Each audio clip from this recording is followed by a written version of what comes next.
you know, like you're saying that Africa's trying to kill you. Apparently, salad is trying to kill you as well. Really? Like I don't know where they heard this, but they were talking about the fact that a plant's, let's say a lettuce, its main purpose is to live, and that's what it wants to do. It wants to survive. Yeah. And although it can't run away, they do have like defense mechanisms. So like, say if an animal, there's certain plants that if an animal was to come and eat it, it would start to release like a toxin that the animal would be like, oh god, that tastes bitter or whatever, to make it not want to eat it. And apparently the moment that you cut a lettuce and it starts to, because it feels it's under attack, you know, and it's trying to survive. Okay. So I guess this is where, you know, the fresher the better, because it's not produced any of these like chemicals within it that makes it taste bad. Or and that takes me back, we were talking about seasonal eating, seasonal sort of. We can get lettuce every day of the year now. How far has it travelled? Where's it come from? How far down the process of becoming a toxin is it when you get it? Yeah. So the best thing we can do. And what did they do to it to make it to fucking survive that time? Long, you know what I mean? Like there's a big difference in buying stuff from the supermarket to growing your own stuff. Grow your own and live. And it seems like the world's against that now. You know, government. Like, did you know that the UK government are offering buyouts for farmers? It's on the .gov website. Yeah. They're actually offering to buy farms up. Just stop farming. You just sell it. We'll give you a nice purse, and you just fuck off and leave it to us. Centralising the food supply, you know, but it's on the government website. Like, holy shit! I mean, you're taking away like generations of knowledge and experience and understanding of the land, and essentially giving it to corporations who think that they know what's better, and what they're going to give us is the fucking lettuce that was grown in a polytunnel in Spain, full of preservatives, and you know, and stopping us being able to like get food that is relatively fresh, you know. But there's also a law in the UK, and I don't know what it's like anywhere else in the world, where it's to do with allotments. Right. And how much you are allowed to grow. Did you know there's a legal limit on how many fucking carrots you grow? Didn't know that. Or how many lettuce, or how many... There's actually a legal limit. You are not allowed to grow enough stuff so that you can be self-sufficient. The limit is set so that you have to... Unless you're classed as a farmer... If you've got an allotment, you can only grow so many carrots, like potatoes and whatever, because they don't want you to be self-sufficient. They don't want you to do any of that. They want to control that, you know. So like a lot of the problems in the world that we've got are natural problems, but there's a lot of bloody unnatural problems, and it comes down to corporations and power and greed and ego. Ukraine is all about grain. It's all about the grain stock. Right. Most of the world's grain is grown in Ukraine, isn't it? And the Russians wanted in on a bit of that. It's like that's one of the main drivers for them being there. Food security is massive. One of the things that I've heard about the Ukraine is that Russia's not at war with the Ukraine. Russia's at war with the UN in the Ukraine. They don't want them on the doorstep. They don't want them setting up the fucking chemical labs in the Ukraine. And all the other stuff that is going on in the Ukraine. Why is Joe Biden's son like so heavily involved in in fact, Joe Biden's got a lot of interest in the Ukraine, you know what I mean? So like it makes a lot of sense that, you know, when food, you look at it like that. I mean, if you think about the world's population, I mean, it's grown, exponentially over the last sort of 3 or 4 generations. There's actually too many people in the world. Yeah. It's the long and short of it. We're keeping people alive a lot longer. So but there's too many people according to who? Yeah, well, according to the fact that the Earth can't sustain so many people. So. But is that right? That's what they're telling us. Yeah, that's what they tell us. But like Haiti, as an example, you know, a fucking tsunami happens, earthquakes happen, they get fucking flattened. The Red Cross, like charities, you know, oh help Haiti, you know, and they're bringing millions and millions of pounds and dollars and whatever. And what did they do? They built about 20 houses. That's what they did. The rest of the money got eaten up by the Red Cross. You know, they built about 20 houses. Now here's a question for you. Is there enough resources in the world to build them new houses? Is there enough wood? Is there enough clay? Is there enough resource? Yes, there is. Do they have enough money to afford to buy those resources that people have claimed to be their own? No, they don't. So the fact is, no fucking problems in the world will get sorted unless there is some sort of financial compensation. You know? So, you know, it comes down to money again. The resources, there's enough land for agriculture. You could look at vertical farming, you could and energy, you can look at all well, you know, that's a whole other matter getting onto the energy, considering definitely. The fact that you can run your car on water, you know. But they don't want you to do that because they can't make any money from that. So I think that the too many people on the planet thing is very questionable. Yes, we are breeding at a rate where there will be too many people if we don't do slow something it about down. it. But half the problem is we're breeding people who do nothing but take from society and consume, and very small percentage of people getting off their arse and creating something and adding to society instead of taking from it. You know, we need to be more. We need to be more self-sufficient. We need to be less reliant on the state, less reliant on. But they're making us because there's fucking carrot police. Absolutely, the carrot, you know what I mean? Carrot police. Great job. It sounds crazy, but you know, in a sense, the kitchen roll.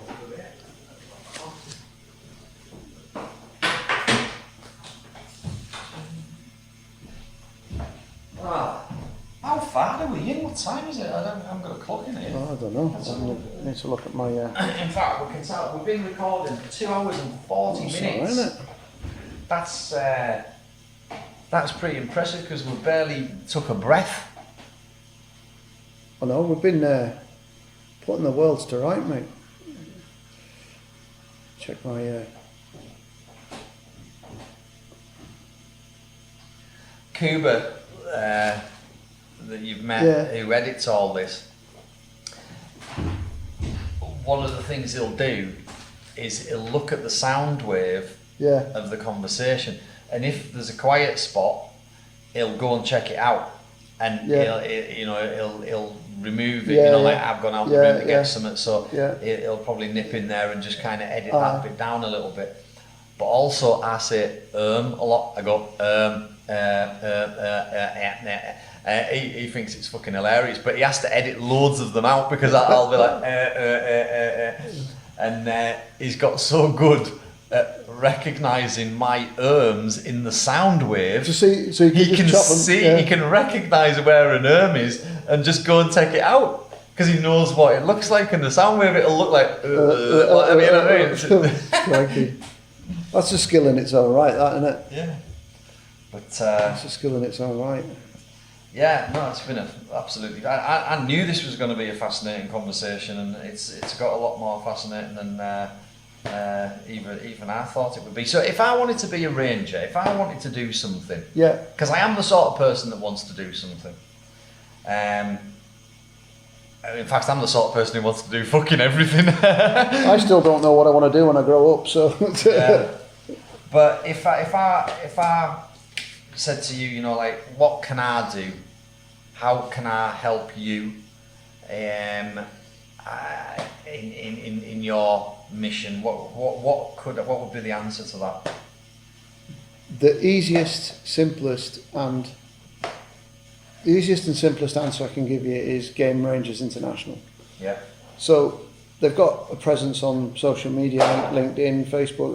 They've got a website, and you can volunteer 2 weeks, and you can go to Zambia or Zimbabwe or Angola, South Africa, and you can go there, get some training with them, and actually work with the rangers on the ground, whether it's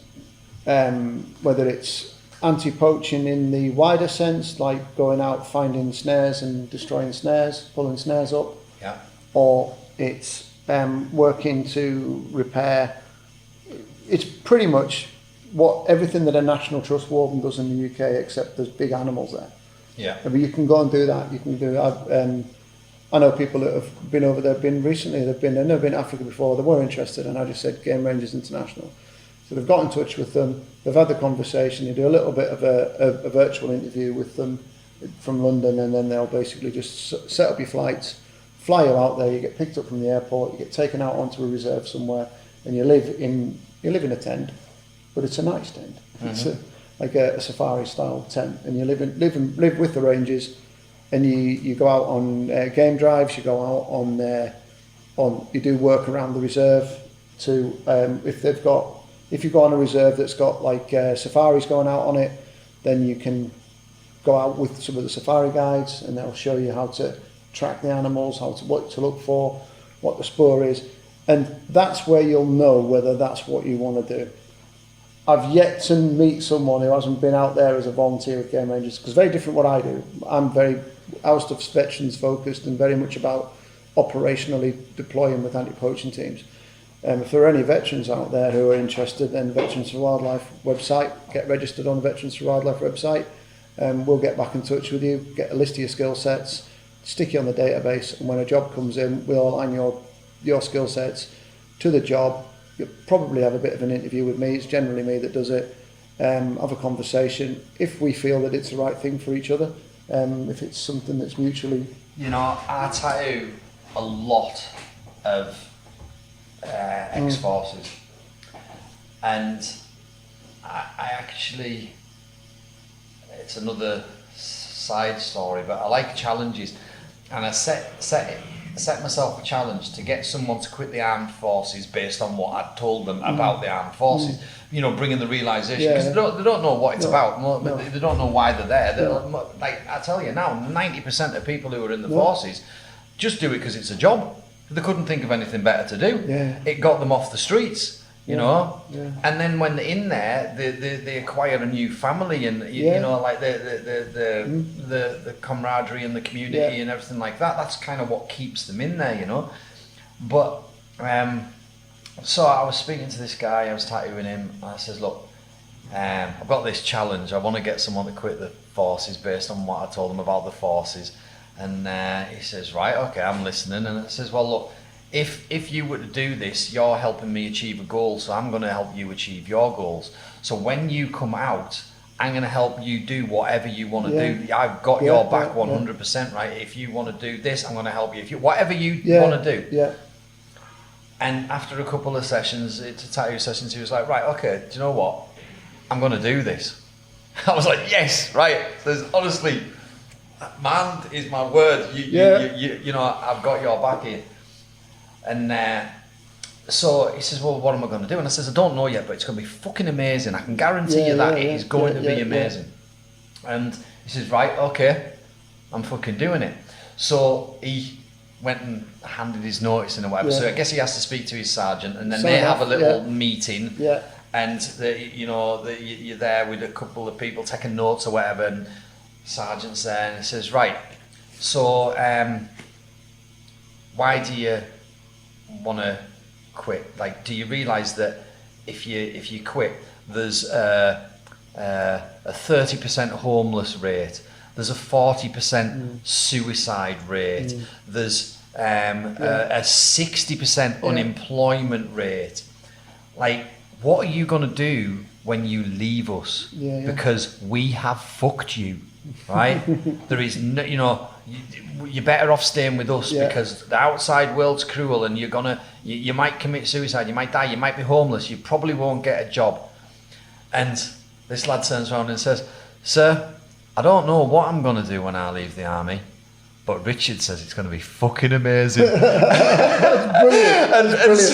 so the sergeant must have been thinking, who the fucking hell is this Richard, right? Who's this guy? So then it goes up through the ranks, you know, you've got to like have a bigger meeting. Yeah. And the same thing happened. Suicide rate, homeless rate, jobless rate. What are you going to do? I don't know what I'm going to do, sir, but Richard says it's going to be fucking amazing.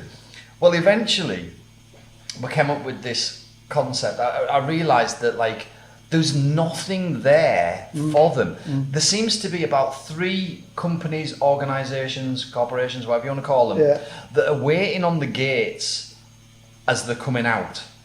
And they're there to then acquire these skilled men and reassign their training to another purpose, like close protection.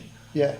Like, you know, we've already spoke about it, going and protecting rich people in war-torn countries, celebrities or oil barons or, you know, like, so that, or the media, you know, the news and everything. You don't see that on the news, do you? You don't see the news guy who's like fucking stood there with his helmet on and everything. You don't realise that he literally just nipped out there to do that, and then he's back, he's ushered back by a security team. He didn't just walk out there on his own with his fucking cameraman and his press badge, did he? Yeah. But like, until you said that, I kind of thought he did. Do you know what I mean? But like, I never thought about the fact that there would be like a close protection team around him, like, you know, at all times, you know, protecting him. I never thought about that, you know. But now it's obvious. There's so much out there. There is, and one of the things that it's one of my bugbears about those organisations that take veterans when they come out of the military and repurpose their skills. They almost pigeonhole them into a security or health and safety. Well, that was it. Or they'll pigeonhole them into something. Right, all you're good for is security guarding. All you're good for is doing some safety stuff because you've got a bit of discipline amongst you. What they miss is the fact that in our time in the military, and the same for the emergency services, to be fair, in our time and what we do day to day in our life is we live and breathe in a volatile, uncertain, complex and ambiguous world. Yeah. That is what we live. We just live and breathe it. And we have a certain ability to be able to adapt. We're like chameleons. We can adapt to our environment very, very quickly and get the best to achieve the best effect. Yeah. And I've spent a bit of time with veterans, and I've actually got. I mean, I'm a performance coach as well as all the other things I do. I do coaching, but my passion when it comes to coaching is helping veterans to understand that. Do you know something? And COVID was a prime example of it.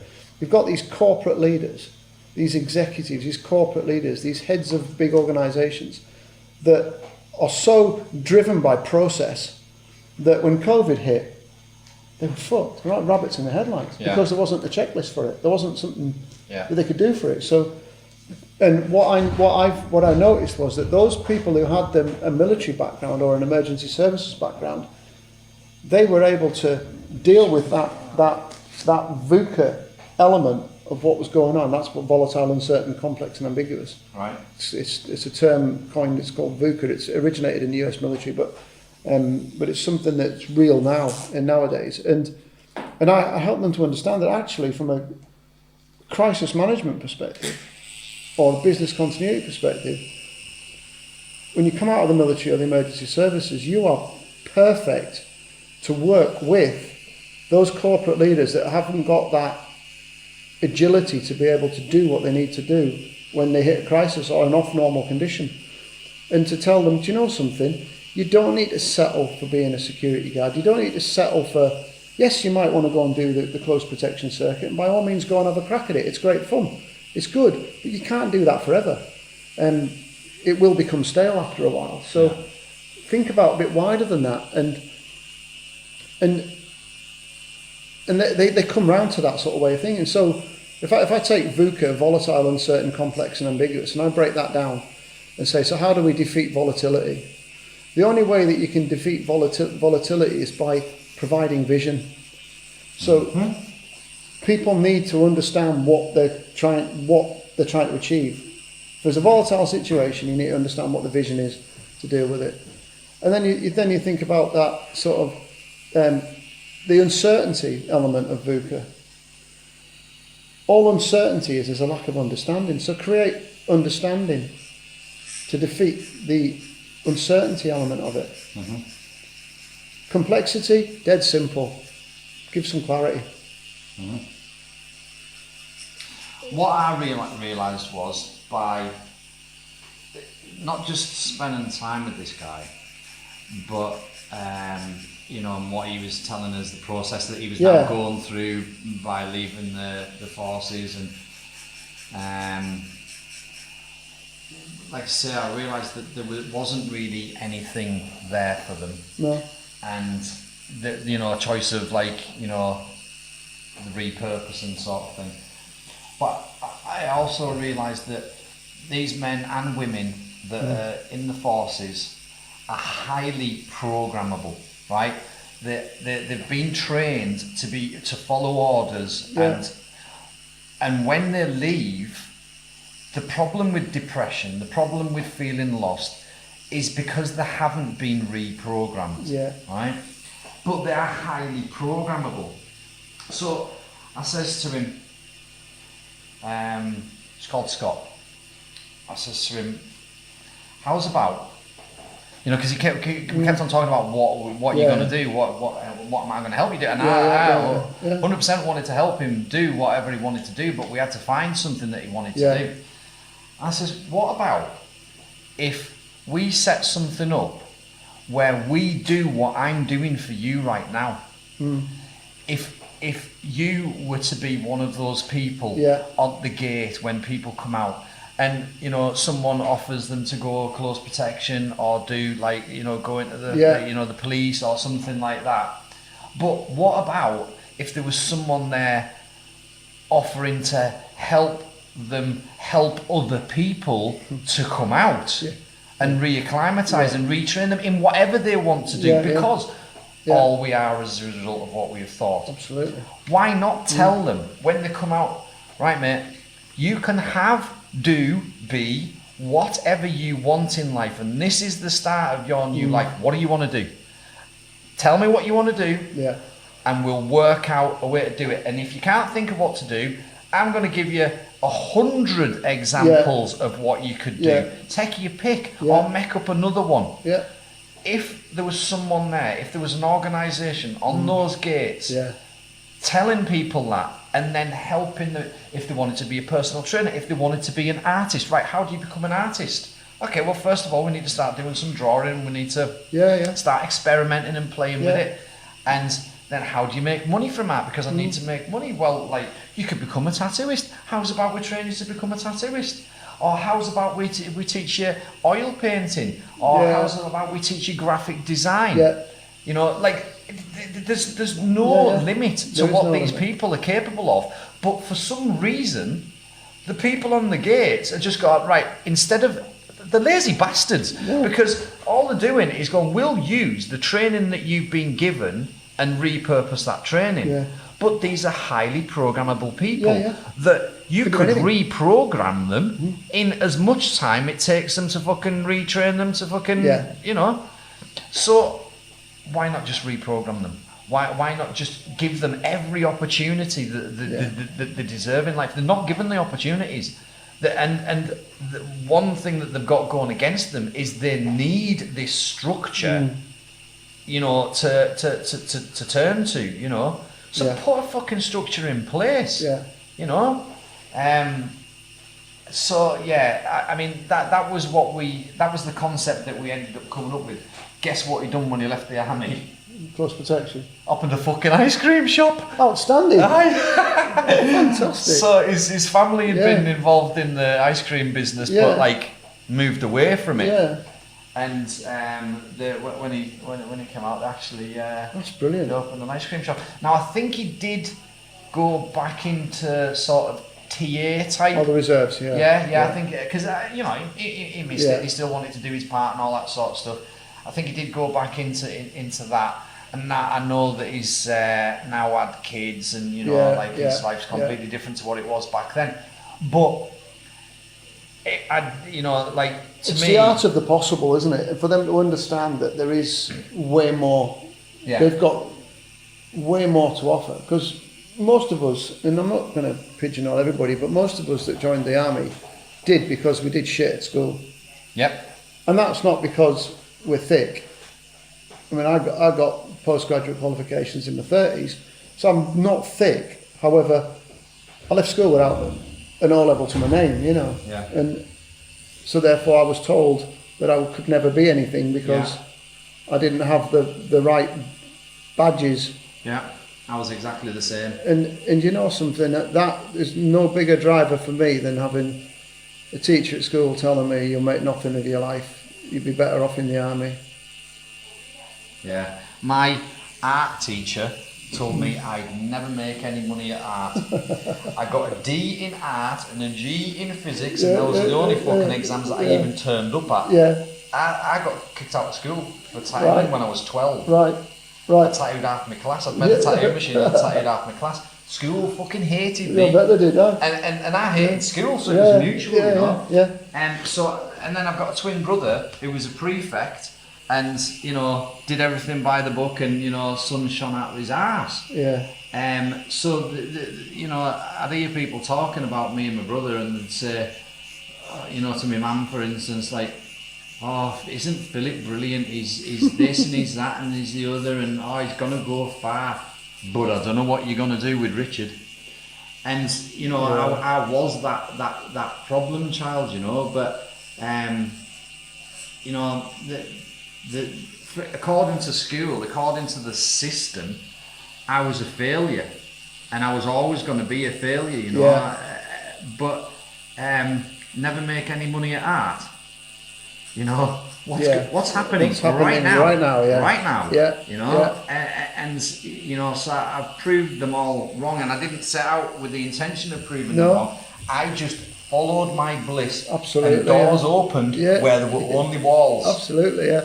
You know, no, I wasn't listening to them. You know, the thing that kind of kicked me off with the secret was when I was a kid, I wanted to be a car designer. And I said, when I was 8, I said, I want to be, you know, when they say, what do you want to do when you grow up? I said, I want to be a car designer. And they says, oh, well, stick in at school, Richard, and get good qualifications, and then you go to university, and and eventually you maybe get a job as a car designer. And obviously they're thinking, he'll never be a fucking car designer, you know what I mean? But we'll, so by the time, you know, school really showed its colours, and I showed mine, none of that shit was happening. Yeah. You know, I wasn't getting good education. I wasn't getting good results. It just wasn't going to happen. But I never gave up hope. Well, not so much hope, but I didn't care what they said, and I just kept on doing what I loved doing, which was drawing cars. And by me doing that, by the time I was 19, I designed a car and I wanted to build it. So I got myself a welder and I got myself an old car and I started teaching myself how to weld. And then the winter came and I got a garage because it was fucking cold on the front of the house. Yeah. And then I started working in the garage. And then people started coming and saying, Richard, can you fix my car? It's failed its MOT. Now I was getting paid to fix people's and learn to weld. I was still learning to weld, but people were paying us, you know? And so that went on for a year. And then I was like, hang on a minute. I haven't even finished my fucking car. I got bloody good at welding, but I hadn't even finished my own car. So I said to them, right, I opened this garage to do what I want to do. So if you're not going to let me do what I want to do to your car, then I'm not touching your car. So the first person that come in after I'd made this statement was a guy with a Vauxhall Nova, and he'd had a shunt, and he needed a new front bumper. And I told him the new rules, and he says, right, okay, go on then, let's give it a go. So I says, right, well, I need a batch of money, and I need some time, and I need your car. So he gave us it, and I would now in this story, I'll say 3 months later, the car rolled out the garage. It was maybe a little bit longer than 3 months. Yeah. But you know, it either way, it happened. It came out that garage, and it got the first thing happened was it got a fucking 7-page feature in Total Vauxhall magazine. Brilliant. And then obviously people seeing that, and they were like, "Oh, can you build me a car?" And so I done a Honda CRX that got like a 5-page feature in Jack Performance magazine, and it just went boom, boom, boom, boom, boom until I was working on cars that were winning Best in Britain. Brilliant. Twice I worked on two Best in Britain winners. I mean, I didn't like build the whole car, but you know, I touched it. You know, my work was in it. So, and then like, you know, I kind of went through a period of time where we were at shows every weekend. I was winning trophies that were bigger than me. And I was like, you know, I was on the front cover of fucking magazines, and you know, it was just it was a crazy experience to go through. And then the recession came, and I lost everything, and my dad died. Yeah. Literally, like, you know, all at the same time, and I ended up very depressed. I'd lost my business. I'd lost my dad, and I'd also had this situation a little bit like the Instagram thing that we were talking about earlier on, where people perceived me as being this successful person that had, you know, kind of really achieved something, and I was at the top, and it was clear that I was at the top. But then all of a sudden I was on my ass at the bottom. And, you know, I actually like developed agoraphobia. I didn't want to go out the house. I had to take a run up at the front door to get out of the fucking front door. Once I was out, it wasn't so bad. But to go out was really difficult. And I'd be pacing up and down behind the door before it was a bizarre thing, a bizarre feeling. I'd never felt anything like that before. Anyway, I went through this whole process of kind of coming to terms with things that had happened and stuff, and I was in the kitchen one day, and I remember this vividly. I was looking at the wall, which I'd painted to look like there was orange jam, like marmalade, dripping down this cream wall, you know. So it was you know, it was quite arty kitchen, and I was thinking to myself, Richard, do you know what? You've beaten yourself up and made yourself ill about all the things that went wrong in your life up to now. And you haven't once give yourself the credit for the things that went right. And at that moment, I thought, hang on a minute. You achieved your childhood dream. You achieved your childhood dream, and you haven't even fucking noticed it. Now, I thought I was going to work for Henry Ford, but I fucking wasn't working for Henry Ford. So I guess that was my image of being a car designer. But I was getting paid to draw a pencil drawing of what I was going to do to someone's car, and then I was doing it, and then I was winning fucking trophies for it. So, like, I'd been too busy, like, enjoying the journey and living the dream that I didn't realise I was actually living the dream, you know? And so my next thought was, well, how the fucking hell did I do that? I was like, holy shit, I really hadn't realised I'd done it. So I was like, and like I say, I'm staring at the wall, and I'm now talking to the wall. This is coming out of my mouth. I'm going, how the fucking hell did I do that? Like, how the fuck did I do that? It was blowing my mind. It was absolutely blowing my mind. Well, the next day, my pal comes round, and he hands us a DVD. I says, what's this? He says, it's the film that goes with the book that your mate gave you that you didn't read because you don't like reading books. So I figured you might watch the film. The Secret. Oh, right, Door opens. So, yeah, exactly. So in that film was that quote, all we are is a result of what we thought. And at that moment, I realised that my disregard for them saying that I couldn't do it, and my just passion for cars and drawing cars and dreaming of cars and and painting cars and building cars and doing all that sort of stuff, it actually led to the goal. And so it was all to do with my thoughts. What I was thinking. That's how I achieved it. So at that moment, I realised that my thoughts are the most powerful thing that I have, and that I can create anything I want. And I've not only created the success in my life that I wanted when I was a child, but also I'd created the illness, the depression, the shit feeling of like, I don't like this. My dad's been took away from me. I've lost my business. I've lost all my money. My ego was saying that fucking people think I'm some sort of a failure, you know. But I hadn't realised that I'd achieved something that most people like couldn't, you know, possibly do unless they put the amount of effort and passion and thought that I had into something. So when on that day, I made a decision to stop watching the telly, because I thought the telly controls your thoughts. The telly. If you're watching Coronation Street, you're thinking about Coronation Street, you know. You're not thinking about, And so I made a very conscious decision to stop watching the telly.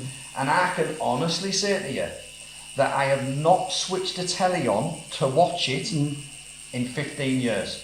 Well, that was the back of 2007, start of 2008, so however long that is. The only time I've ever put a telly on is for my daughter to watch it.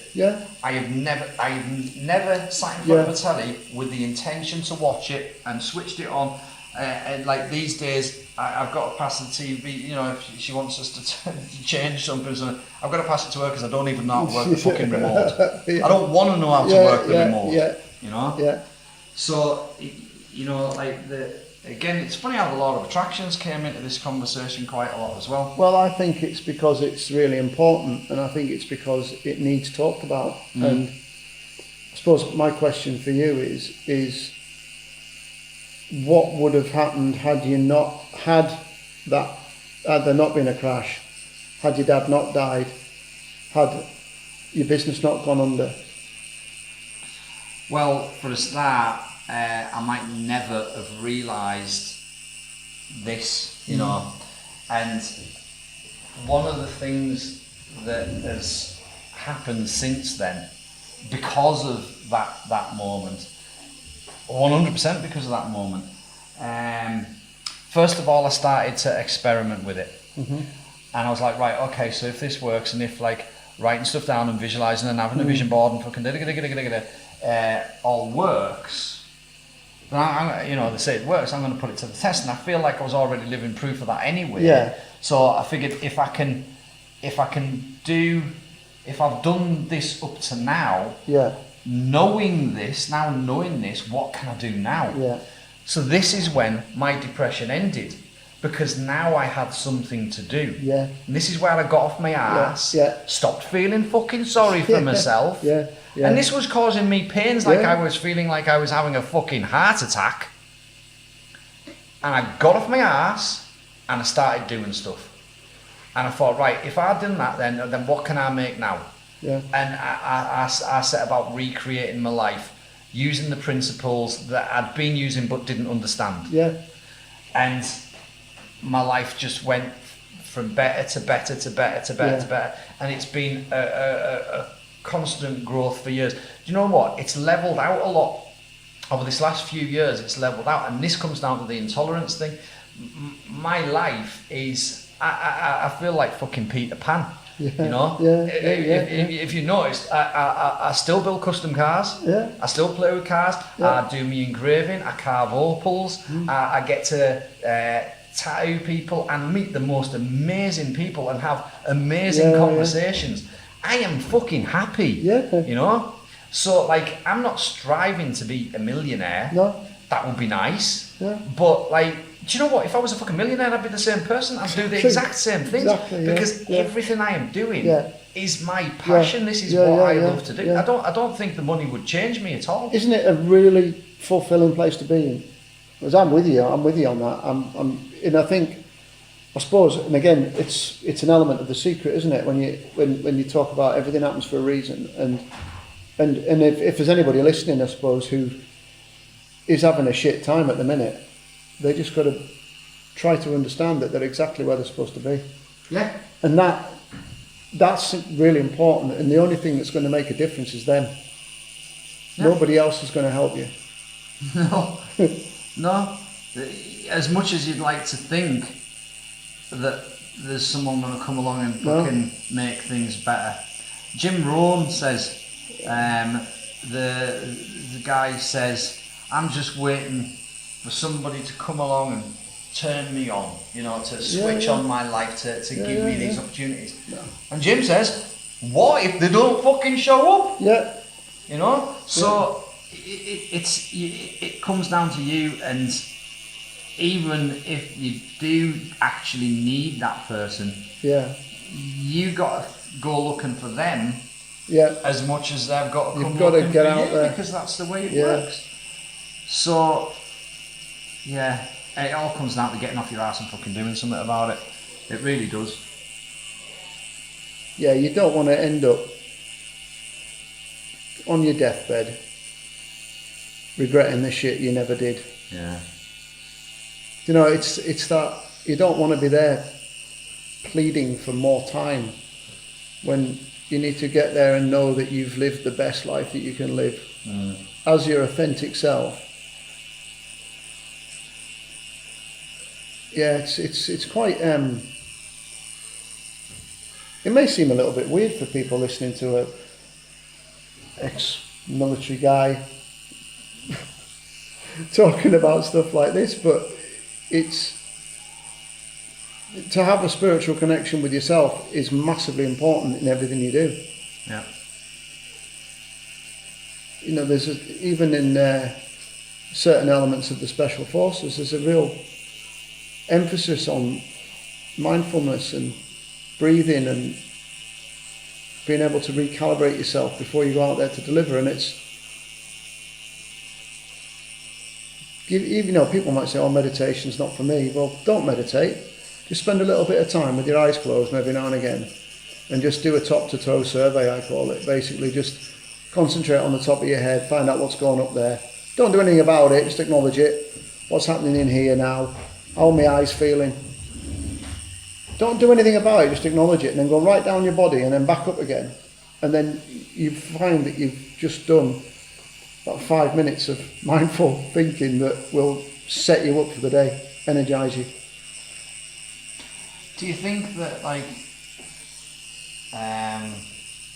doing things that you get lost in, you know, those things that, when time stops, when you're in flow, when you're in flow state, when you're in that kind of whatever it is, if you're creating something, and I'm not talking about fucking telly, you know, I enjoyed that film. No. I'm talking about like being in the moment, you know, whether it's walking or, for me, working with cars. Yeah.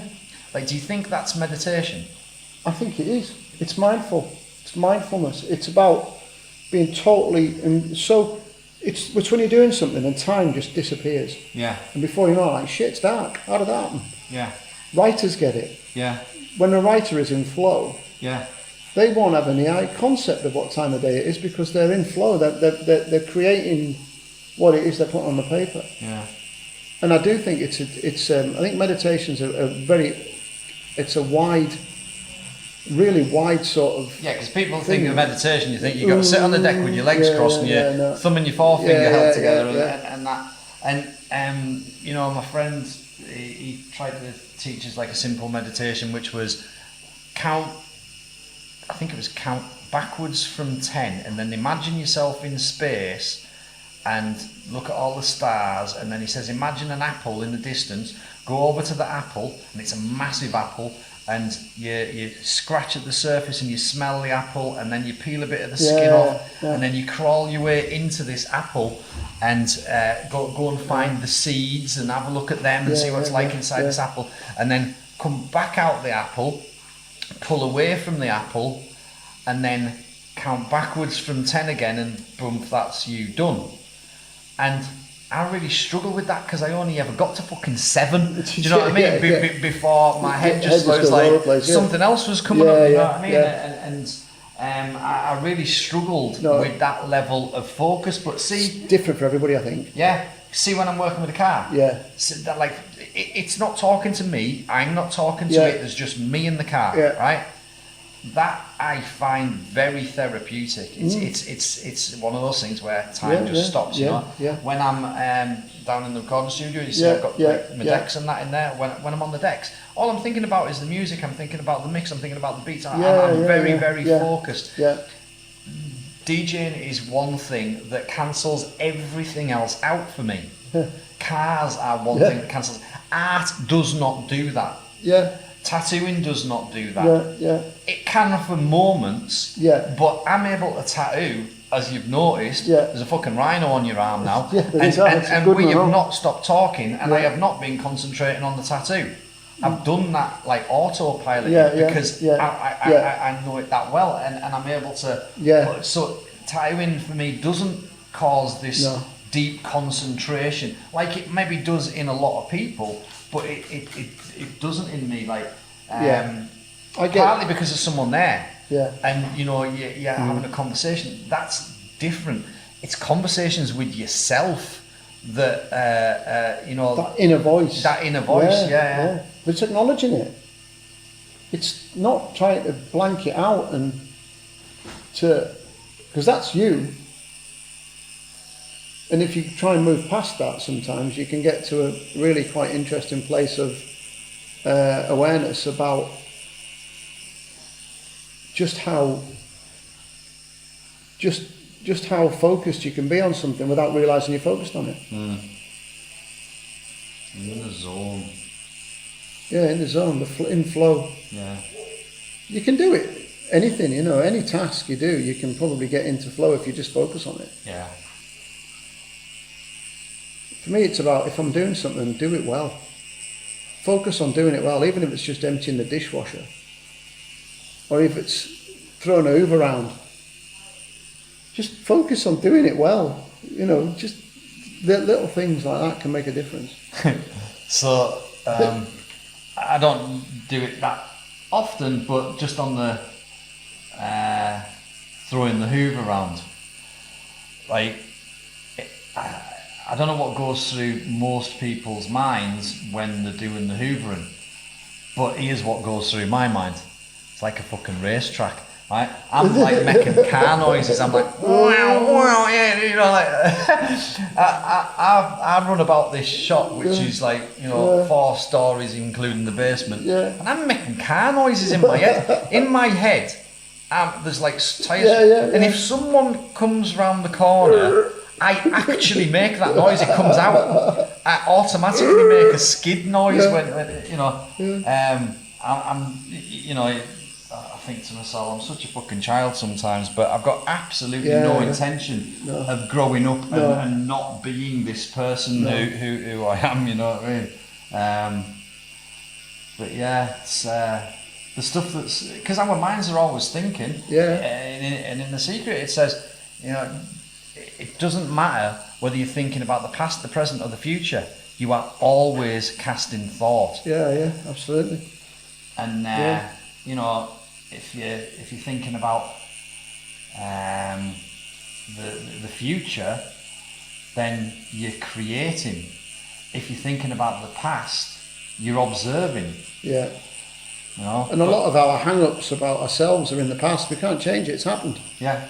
And a lot of our other hang-ups are shit that's in the future that actually haven't happened yet. So don't fucking worry about it. Yeah.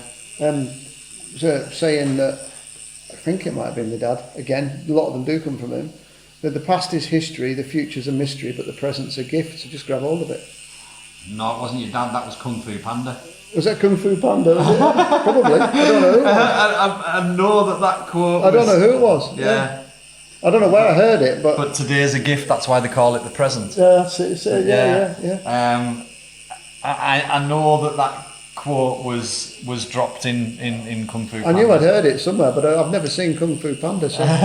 But you know, it's true though. It didn't. Wherever it came from. You know what I mean? They've got it from somewhere else. They maybe got it from your dad. I don't know. He probably got it from somewhere else. He's not that bright. Yeah. But no, I think there's a lot in it. Again, back to Stoicism. control the controllables. Don't worry about shit that's happened because you can't change it, and don't worry. I think Winston Churchill or somebody said, you know, I spent 90% of my life worrying about some really horrendous things. 10% of them actually happened. So, yeah. So, back to Africa. Yeah. Experiences with like lions and how people think of. You don't have tigers in Africa, no? No. So. Or bears. Right. Other than ant bears and things like that, but not lions and tigers and bears. So, have you ever had a situation where you came face to face with a fucking lion? Is it true that if you stand in front of an elephant and don't run, it'll turn around and stop trying to fucking flatten you? You know, what is it like meeting these creatures face to face? It's awe-inspiring, I think, is the key thing. There is a ruling in the bush, whatever you do, don't run. However, that can be difficult. Yeah, I've had a couple of. I've never felt threatened. I've had some instances when I've not been operating and I've actually just been on a safari. So I was on safari with my son and my dad in Botswana a few years ago, and we were camped and we'd had the campfire going, and you go out of camp to, you know, spend a penny if you like, and you come back in, and then we were just sitting there, turning around, and there's a bloody hyena literally right behind us in the camp. It came in the direction that my son had just been for a piss. Right. So I had a really interesting one when I was a teenager. I was out in the bush with my dad and my stepmother, and we parked up near a waterhole. I was on a roof tent, so not like modern day roof tents. It was literally an old tent that we pitched on the roof, and they were in a ground tent, and we could hear lions. You could hear the lions. They were out and about. They were roaring and stuff, making the grumbles, and there was a extremely loud roar, if you like. So I popped my head out of my roof tent and thought, I think I'm going to get inside the Land Rover. So I climbed down inside the Land Rover, dropped the seats, and was lying in the back of the Land Rover. And then there was another horrendous roar, and the next thing I know, the side door opened, the mattress flew in, and my dad and my stepmother piled into it. I was laughing my head off at them. I thought it was hilarious that they ran in and doing it.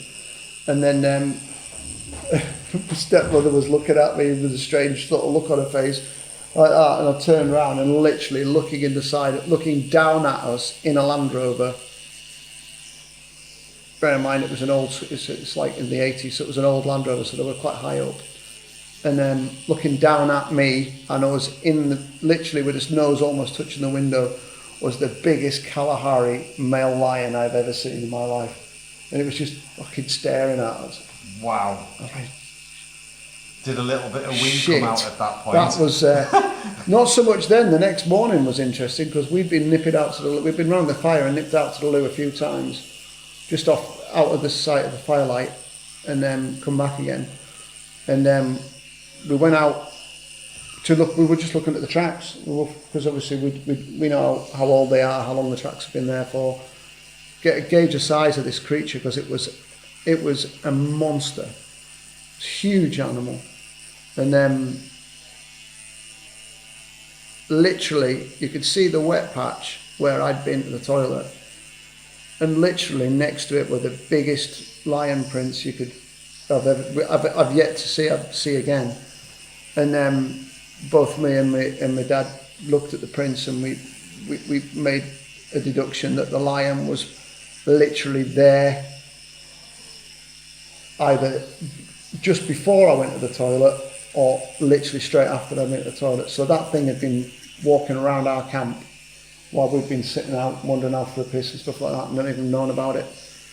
That was quite sobering. Yeah, very. It's probably because we parked on his route to the waterhole without realising it. We're just curious to see what we were doing. So, you know, people going over there and getting mauled off or even like torn to bits off like a lion. Is that something that happens, or are lions more, just on the subject of lions, no other creatures, but a lion's like, I'm not fucking messing with the humans, I'd rather eat an antelope sort of thing. Lions are bloody lazy. They're gonna go for the easiest option all the time, and the only time you're really at threat from a lion is if it's old or injured and can't hunt. Right. Or if you corner it, if you back it into a corner and it has to defend itself. Or worst case, and this is the time when people have the most issues, not so much maulings but close calls, is if you get between a lioness and her cubs. Mm-hmm. So you've got to know how to position your vehicle, you've got to know where to go if you're on foot. You've got to make yourself part of the surroundings and less threatening by doing it. They're very, very few and far between when lions take humans. Very few and far between. What would be the biggest... So Richard here decides that, like, do you know what?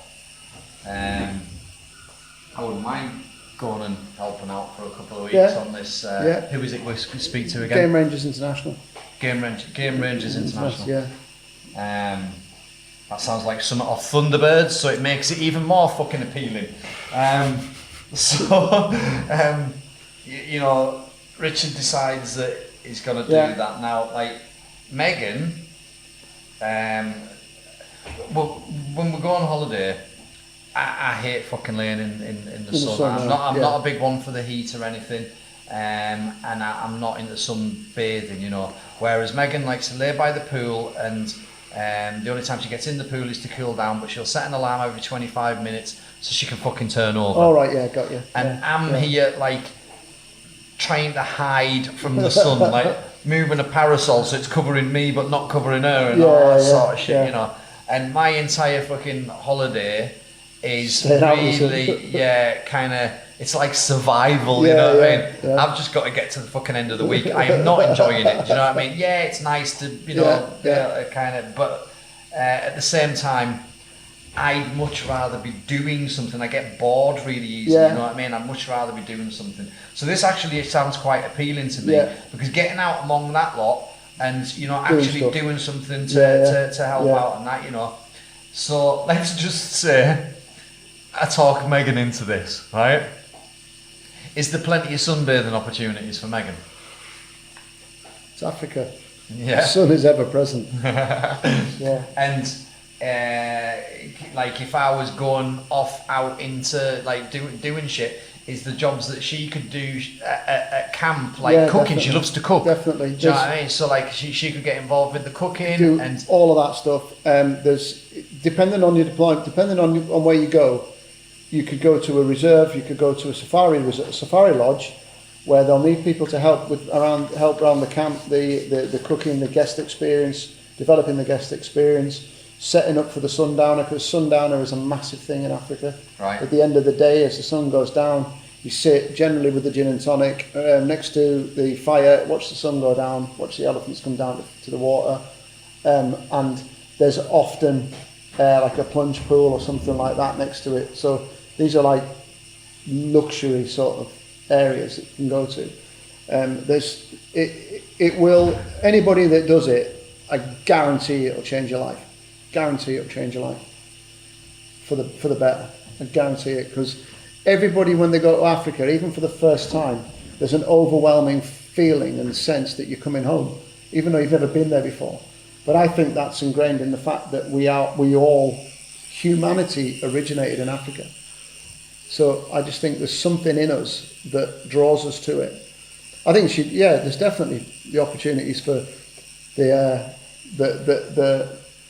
more holiday-ish elements of it, of the deployments. Definitely. Just don't swim in the rivers, I would say. Really? Why? What's in the rivers? Well, there's crocodiles for starters. They're not great. But the animal that's taken the most human lives in Africa is actually the hippo. You know, we've heard this, and you kind of want to give a hippo a fucking cuddle. You know what I mean? They look so cute, but my dog looks like a hippo. It's like a hippo crossed with a bear. Oh, excellent. But they've got no malice in them. Yeah, it's just a defence thing. Well, they're not even that. They're just bored. They just think, fuck it, I'll go. You don't even need to provoke a hippo. If it decides it wants to take your boat, it'll take your boat. Right. They're just massive beasts, and they've toppled a few boats before, where you've just got to go for it because they're big creatures, like. Yeah.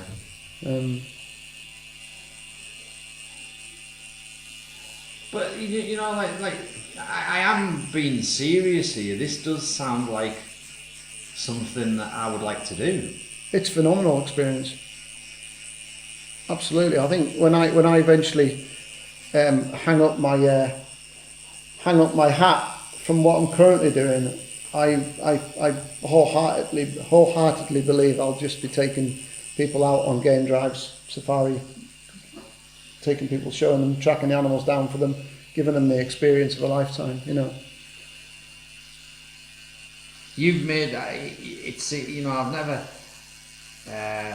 felt like I'm the sort of person. In fact, I think I've said this just recently, like this last week or so, that going on safari, that's not me either. Like, yes, it would be epic to see all these creatures in the natural habitat and stuff like that, but being stuck in the back of a fucking Land Rover, like getting rattled about up some fucking track just to go and see, hope to see an elephant cross over the road, doesn't really get me going, you know what I mean? I'm like, yeah. Well, there's different ways. I mean, But to be going out there and doing something, like fixing a fence. Fixing a fence. Yeah. I would much rather be out there fixing a fence and see an elephant than fucking go out there looking for the elephants. You're actually going to find more. You're going to see more and experience more by doing something out there. Yeah. People pay a heck of a lot of money to go on a safari drive, and you know what?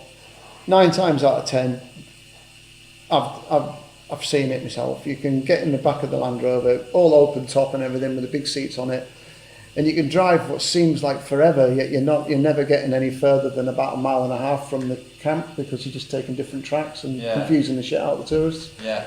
Going all over the place, and of course, all of the rangers are talking to each other. So if you've got 5 drives out, you can work it so that none of the 5 drives will see each other ever. However, if I was out with and I spotted a leopard on a kill, I'd take my guests to see the leopard on the kill, would watch it, I'd tell my oppo there's a leopard on a kill here, and he'd say, oh, that's great, we've got an elephant at water here. So then you just swap over, and it's like you're the best safari guide in the world because you've found all these animals, but there's a team of us working, to do it. So. Yeah. But if you're doing something, like if you're out and you get in the vehicle and you take all the kit out and you're repairing a fence line, or you're setting up some pens for a veterinary capture or something like that, you're more likely to see more stuff because you're immersed in it. You're not out there, like you say, searching for it. And that's actually when some of the more exciting stuff happens. I said, like as a kid, if I'd gone searching for a king cobra, I'd never have found one if it wasn't for my brother throwing stones at one. I wouldn't have seen it. I thought like cobras were more India. You get your king cobra. You get them all over the world. Right. Yeah. You get like black mambas. They're big snakes. But the ones that kill the most are the boomslang, which is a very, very small green one that sits in the tree and drops on you. That's not pleasant. And so,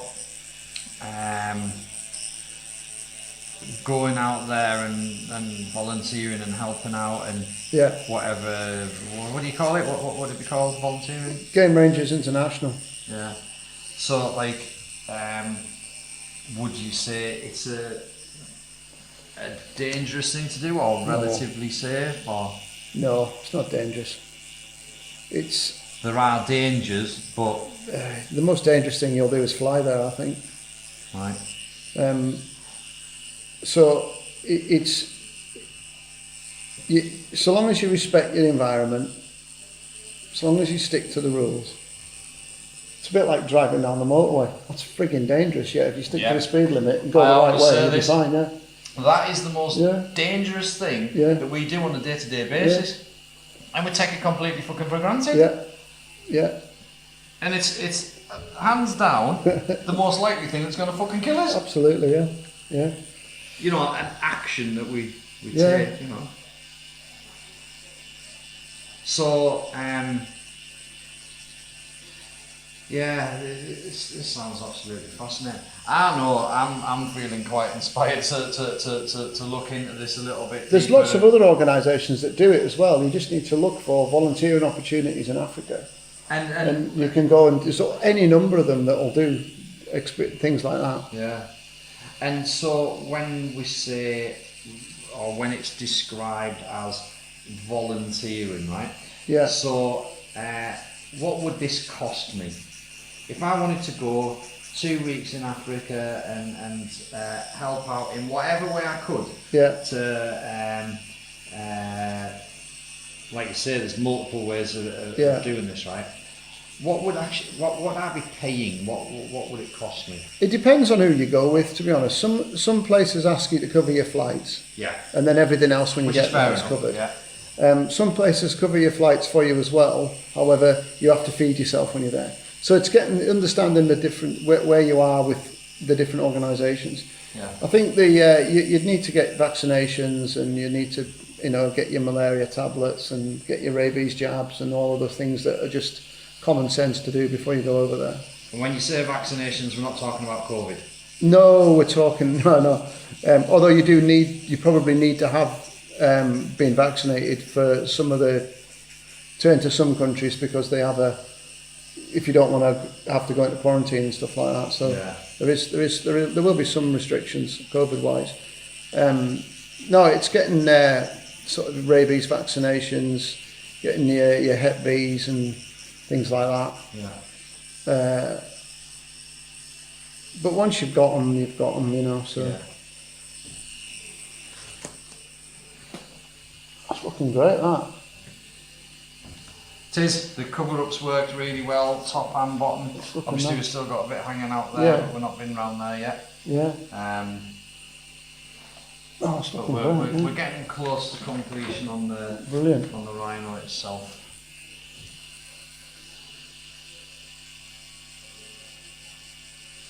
No, I think if you get the opportunity, if you have the time and it's something that you want to do, and then like you say yourself, sometimes you've just got to get on with it.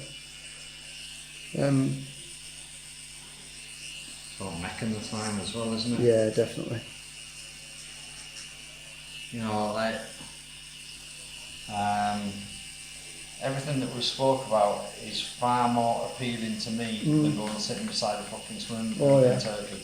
Oh yeah. I like the all-inclusive. Yeah. I like the free snacks and pizza by the pool and the drinks and that. That's great. But I am genuinely bored shitless. Last holiday we went on, I was getting told off by other holiday people for sitting working on my computer. I was writing a book. I've never got much further with it, but like I spent the week kind of working on my book, because by reading books and that. There's not a lot to do for me, and so I was trying to fill in my time by doing something productive, and I had people coming up to us and saying that I was like being some sort of a party pooper by like, you know, like, what are you working for? yeah, you know, like that's not what you do when you go on holiday, you know, like, well, it's what I'm doing, so fuck off. Yeah. But it's my holiday. I paid for it. Yeah, exactly. Yeah. But people seem to feel like they have to say something. I have to say something, yeah. You know, I was doing my best to enjoy myself as much as I could, and you know, I was enjoying that. I really appreciated the time to be able to sit and, you know, kind of write a few thousand words, because I don't get the time to write a few thousand words. You know what I mean? Yeah. So, you know, I was appreciating it for what it was, and people are like, no, you should do it like this. You know what I mean? I'm like, no, that's your holiday, mate. You know what I mean? Like, Yeah. And all the while, Megan's there laid in the sun, Cooking. rotating like a chicken. Cooking. Rotisserie chicken, yeah.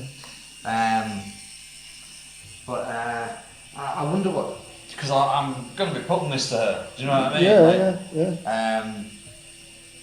You know, now like she wouldn't mind if I was to say, right, like, you can come if you want, but I'm gone anyway. She'd be fine. She'd be like, right, you know, I'll pack your bag and, you know, like, sort all your stuff out. What do you need, you know? But this is sounding something like it's a shared experience. Something that I would like to do with her. You know what I mean? And so yeah, we don't know, but like. Certainly sparked. Just get the right something else. There'll be an opportunity. There'll be something that floats both of your boats to go and do it. And do you know that's the. I mean, one of the things that I think would probably float your boat is that when you go to some of these places, some of the like game ranges, international places like that, the vehicles that they're using, the guys that are operating them don't have all of the proper skills to be able to do, you know, minor repairs, basic repairs on it, that kind of thing. And that sort of stuff would be invaluable for those people. Just being out with them, showing them how to you know, sort out issues with their suspension, or if they've got a roll bar that's gone, you know, you don't need to actually take the vehicle off the road and have it low loaded to the nearest big town where it'll have a mechanic to fix it in garage, and actually when all you need is somebody to go in a Land Cruiser back to the town, get the part, come back and sort it in situ. That sort of shit's invaluable, like. Yeah. And you're right, that's something that I could massively help with, you know. Especially in the way I learned, for a start, was all self-taught, and it was working with the tools that I had, and you know, like, got that saying, you know, you can only piss with the cocker you've got, and so I had to make do with a lot of stuff and work things out myself, because nobody showed us. So, you know, going to say a Land Rover, and you know, there's got a problem with it, I'm the sort of person who can work out how to fix it, you know, or work out how to bodge it, you know what I mean, like you know, to just get that little bit more life out of it, you know. So yeah, it's definitely something that's amazing. Do you want to I'm not finished. Tell you what, give us another 15 minutes, and we'll let you up at the mirror, and cool, you can take a look at where we've got to. What I'm probably going to do is, timing wise, obviously this has consumed a huge amount of the appointment.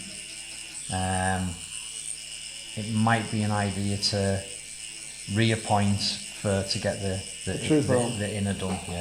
Alright. Partly because I need to draw on you, because I need to draw some trees in and stuff. And drawing on broken skin that's covered in blood and Vaseline and all that sort of stuff is really, really difficult. And I need to draw like a bush in there. And some bushes round there, and then get the stencil to stick on the inside. No, that makes sense. So, Two parts, you know, just doing this much work on the outside kind of creates technical difficulties for getting onto the inside. It can be done, but also starting something that you might not be able to finish is not the wisest moves either. Yeah, so I get it. We'll have a look, see where we're at shortly. I'm really happy with the way this is looking. Like this tribal band, you know, like the laser has lightened it to I'm using like a light shader now, and I'm just going in there and toning off the background, and even though you can still see some of the tone of the I'm making the tone that's in the background part of the new tattoo. Yeah, it's brilliant. So yeah, this is looking absolutely stunning.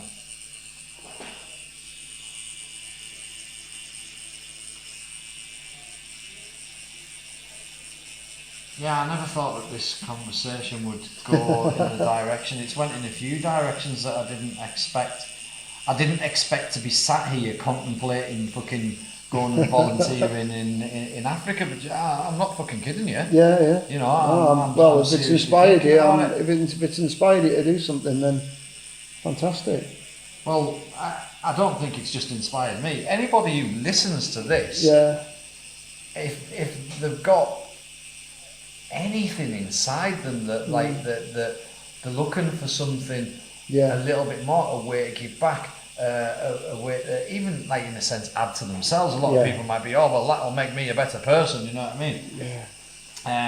Like everybody's different on how they might kind of perceive what we've been speaking about, but ultimately I think that I'm not the only person that's going to be inspired by this conversation, you know. And I tell you what else as well, the roadcaster has been recording for 3 hours and 49 minutes, and I don't think there's one dull bit of this conversation. Oh, that's cool, isn't it? Like, yeah, exactly. Do you know what I mean? It's been massively informative, it's been massively inspirational. We've got a list of books and films and organisations, which I'm gonna have to go over and fucking and put all these contact details in there, either the name of the book, the name of the author, you know, whatever that might be, because you know, to create a little bit of a resource to back up what we've been talking about, because like I said, I didn't expect it to go this way. I thought, you know, I imagined obviously we'd be talking about, you know, your life, and we have done, but I thought it would be a learning experience and you know, just getting a bit of insight. It's way more than that. It's way more than that. There's you know, we've went pretty deep into the human psychology and ethics and who we are and why we are. What was that word again, please? Ubuntu. I'm gonna get that fucking tattooed. Ubuntu. It's there's a great book on it called Everyday Ubuntu. It's written by Desmond Tutu's granddaughter. Right. And it is it's a fantastic, really nice, easy read. And when you see how it inspired Nelson Mandela to the way that he dealt with the transition of power. Bear in mind that the white South Africa had locked him up for 28 years. Yeah. And they released him, and he didn't come back looking for retribution or anything like that. First thing he did was forgive everyone and said, right, come on, let's work together and make a better South Africa. Let's make the Rainbow Nation, you know, and create. He used it with the South African rugby team as well. Why did they lock him up? Because he was classed as a terrorist. Wow. From the ANC, the African National Congress. Right. He was hugely inspirational to his people, and he was a massive influencer. He's actually a lawyer. He was a trained barrister. So he did that against all the odds because of the apartheid in South Africa. So. I mean, this is a bit of a. I'm actually friends with one of the kings of Africa. All right, yeah. How the fuck does that happen? There's lots of them. Yeah, no, I didn't know this. until I met Ted. There's lots of kings. And I wouldn't say we're best of buddies or anything, but I think I actually might have his phone number, and I've certainly got him on Facebook. Yeah.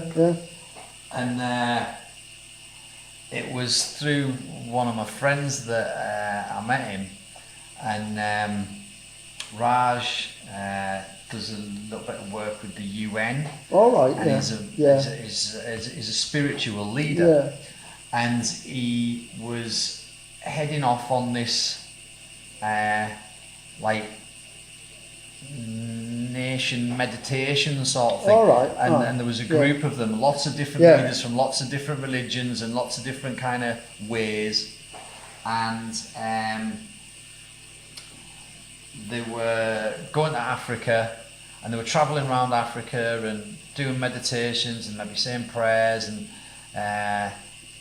meeting people from the tribes, and I don't know what the purpose was. It was maybe just to kind of help lift the freend or like spread a word, but it wasn't just one word, because there was multiple religions and going there. So he went there, and he's actually from Miami. I met him through Taiwan. He's one of my clients. That's how I met him. Yeah. And we just became really good friends. There was a lot of law of attraction stuff happened there as well. But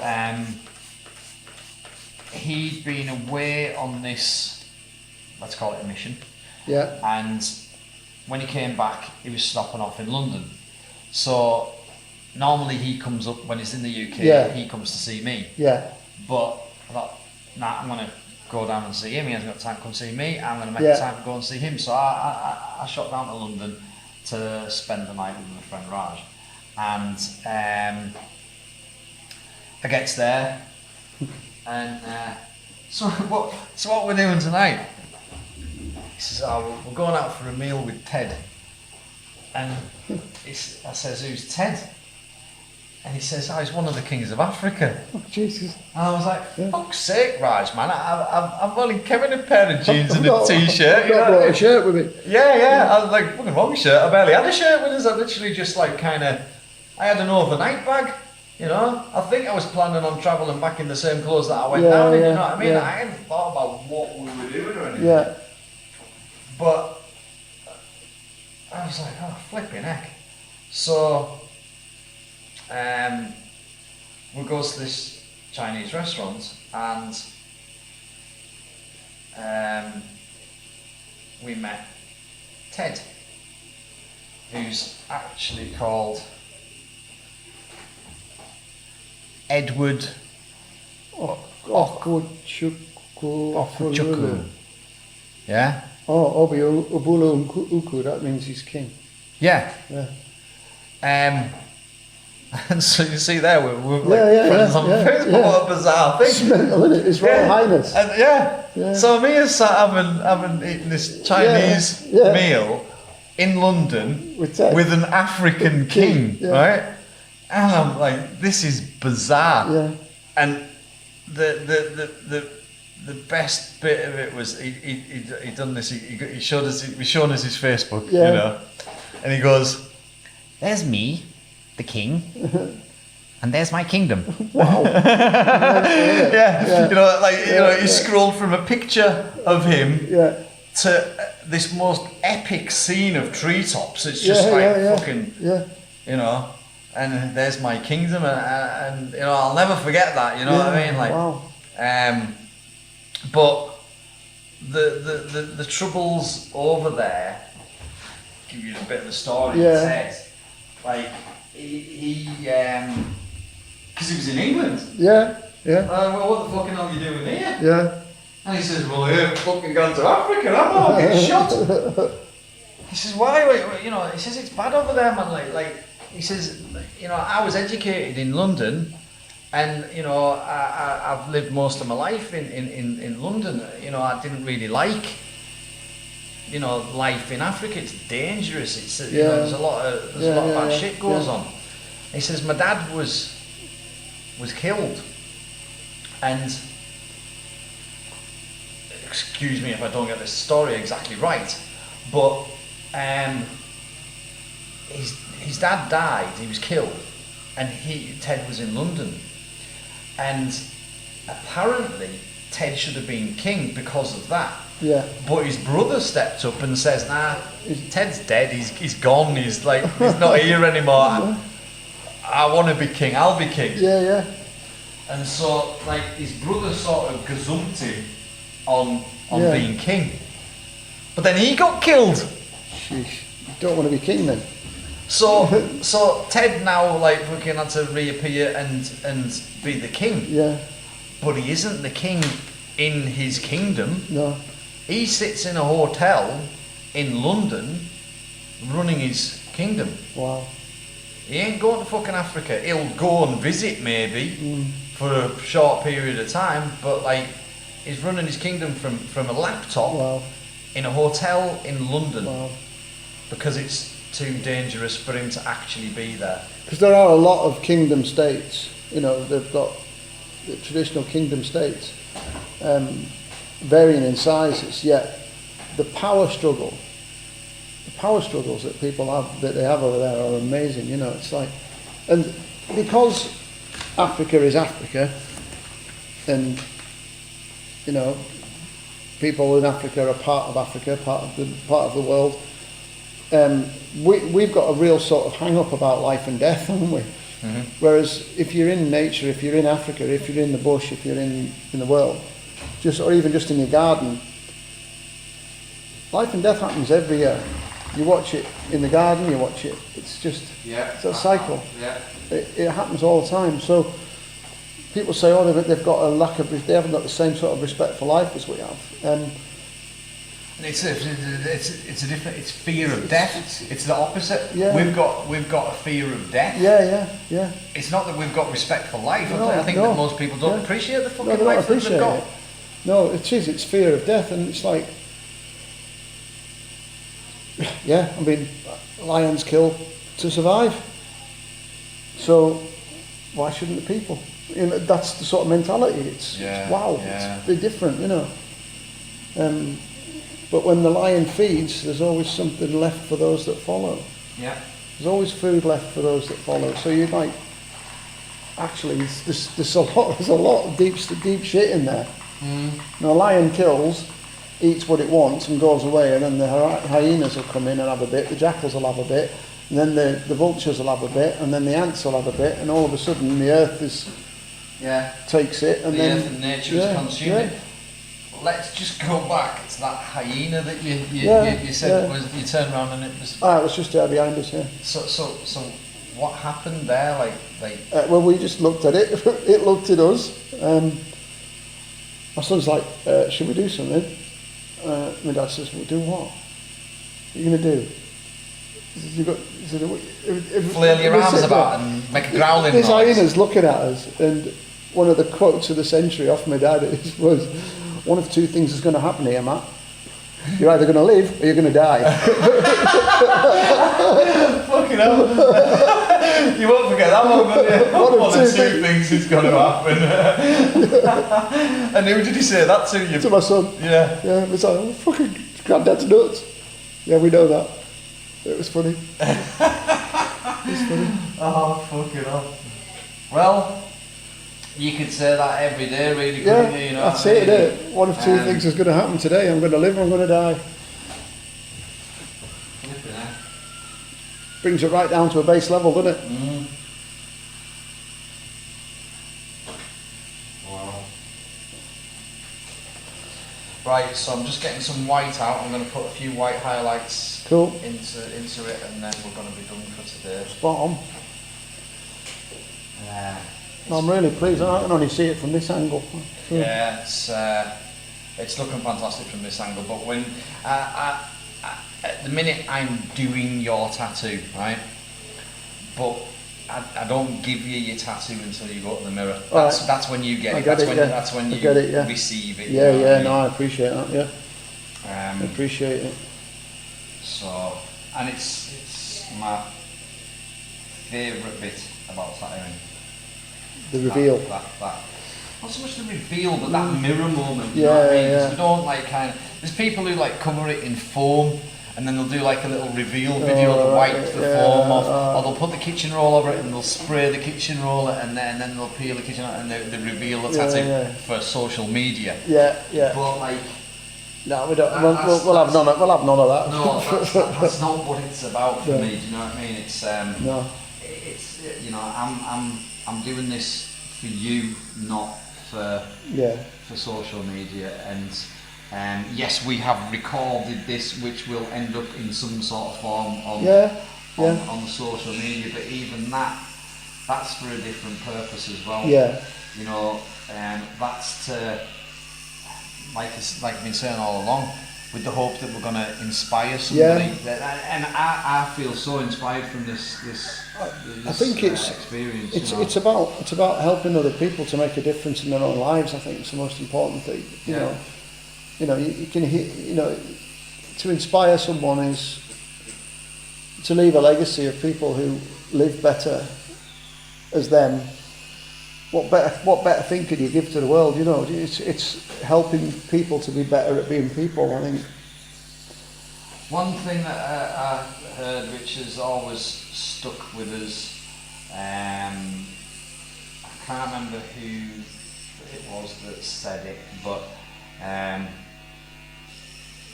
someone said that you die 3 times. The first time you die is when you realise you're about to die. Yeah.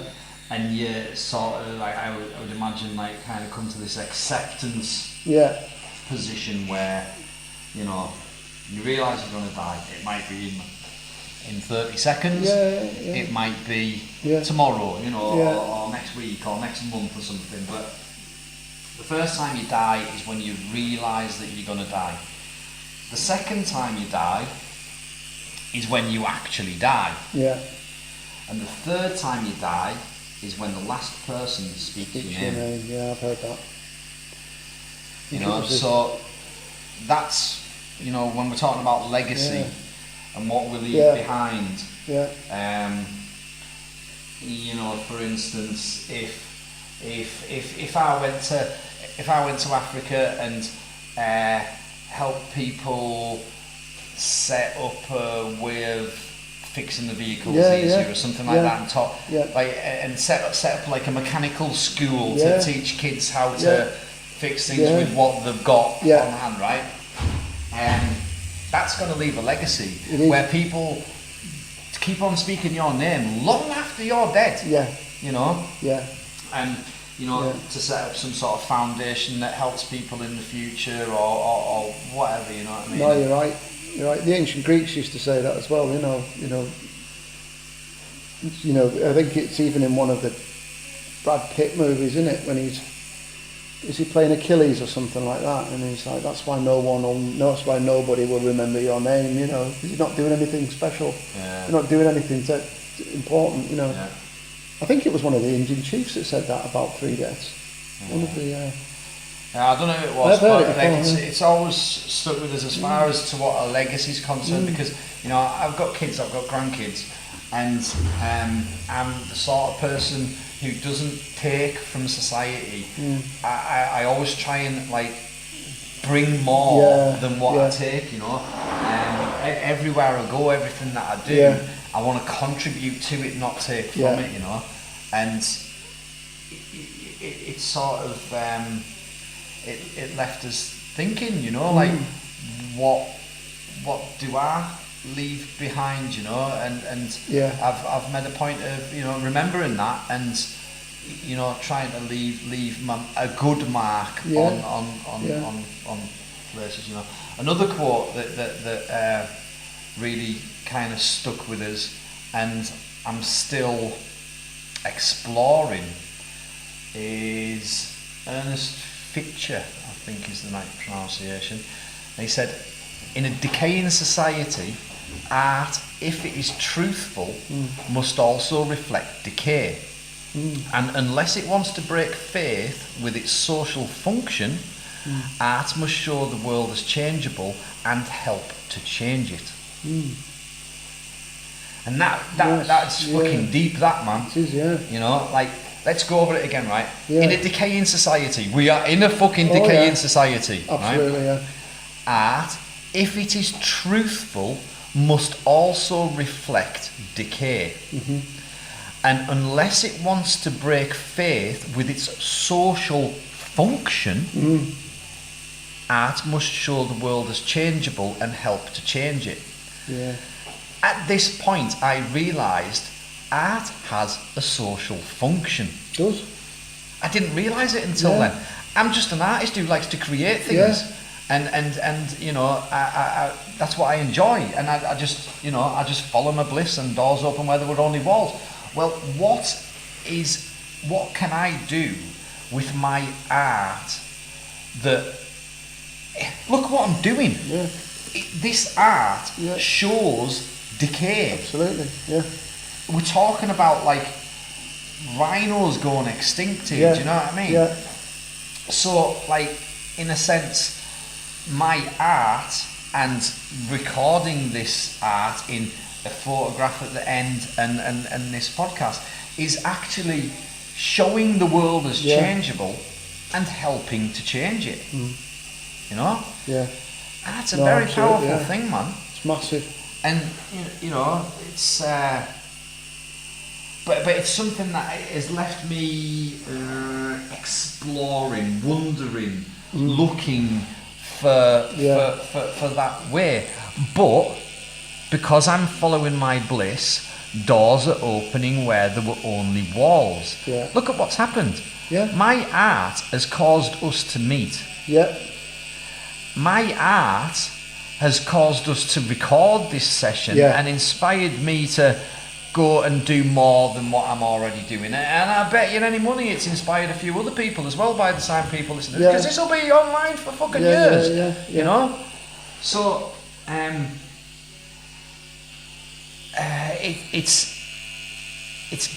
it's not only fulfilled the prophecy, as it were, but it's also created more opportunities for me to continue to do that. Yeah. You know? Yeah. You know, what if I take my tattoo kit out to Africa? You know? Yeah. What if I do a few of these out there? You know, what if I teach somebody how to tattoo in Africa? Yeah. You know, it doesn't have to be all about like fucking. It's not. It's just about giving something back. Yeah. You know? Yeah. Imagine if I know that they've got the traditional ways of tattooing and that. Yeah. But what if I taught them how to build a tattoo machine and to do a tattoo in a hygienic manner, and they could then portray what's going on there and what their beliefs. You know, like so much. Like you could do anything. So anything like that. I've never fucking thought about that before. I've never had that idea before, but it's possible. And it could happen, and why the hell not? And you know, and I think like even just realising that I would like to go out there and put fence posts up and fix fence posts and you know, do a bit of manual labour, help out with what you guys are doing. Yeah. But Megan doesn't really listen to my podcast or my YouTube channel or anything, but I'm going to tell her to listen to this one. Partly because she's got mentioned several times, but partly because I'd like to inspire her into maybe thinking, well, what if I go out there and I cook, and she could maybe learn to cook. She's going to get to cook with fucking all sorts of like wild animals and you know, all sorts of different things, different stuff, and her cooking is going to feed people. I'm not saying that she has to go out there and cook, but I'm just using that as an example because I know she enjoys it, you know. You know, so she's got something to give to this as well. Yeah. You know, and most people probably have, you know, if you're unfortunate enough to be like, let's say, disabled, and you know you're in a wheelchair, you're maybe not in the best position to be going to Africa and kind of helping out. You might actually like be a little bit more of a hindrance than a help. I don't know. But there's maybe people in a certain situation can't do anything about this. But most people that are listening to this have actually got something to bring to the table. Now let's go back to the depressed people for a minute, right? what about if, like, I don't know, there will be organisations for depressed people, so they could talk to other depressed people, so that they could fucking, you know, like, I bet that's a fucking miserable place to be. But what about if someone was to kind of just send them an email and say, we've got the cure for depression. Oh yeah, what is that? Well, what you do is you get yourself some vaccinations and you jump on a plane, and if you're depressed because you've got no money, don't worry, we'll pay for the flight. It's not going to be a fucking business class flight, but we'll get you out of here. And you come here, let's say for a month. 2 weeks isn't enough. Come for a month and help us for free, and we will cure your depression. And just the act of doing that would fucking how would that not cure depression? Blow your mind. It would it opens those doors in those walls, you know. That's it. So we don't know who's going to listen to this, but if there's anybody listening to this who is involved in the mental health industry and in a position where they actually might be able to suggest that to a specific group of people, and might be in a position to maybe implement what it takes to make that happen. You know, if that person is listening, then get off your fucking ass and do something about it. You know? It definitely works. We did a project before I started with Veterans for Wildlife. Did a project in South Africa. It was called Footprints of Hope, and what they did is they took it was all veterans again, so it was a veteran focused charity. Veterans who had severe PTSD, and most of them had lost one or more limbs in Afghanistan or Iraq, and they took them into South Africa for 3 months. And what they did is they took them to a rhino orphanage, where rhinos that had had their parents killed for the horn or whatever had been saved. Baby rhinos had been saved, and it's scientifically proven that they suffered PTSD as well, a form of PTSD, rhino PTSD if you like.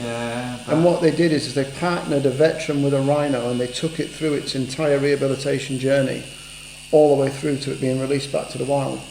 And the impact. I mean, these guys were sleeping with them in the you know, they had their own beds and everything, but the guys were getting so attached to these rhino calves that they were spending like 24 hours with them, just even sleeping with them and feeding them from a bottle when they were young, getting them all the way up to the point where they released them.